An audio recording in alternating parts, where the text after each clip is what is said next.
Hi guys, today I'm sharing with you all my favorite smoothie these days and it is very healthy. So let's begin.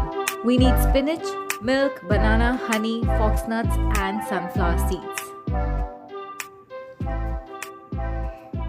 So first we'll add handful of spinach. This will give a lot of fibers and nutrients to the smoothie. Now I'm adding one medium banana. This will make my smoothie creamier and healthy and also adds a lot of carbs. Then I will add a little bit of milk, honey to sweeten,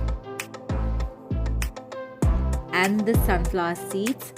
This is also very healthy and also gives a creamier texture to the smoothie. Now this is optional if you want to add these or not.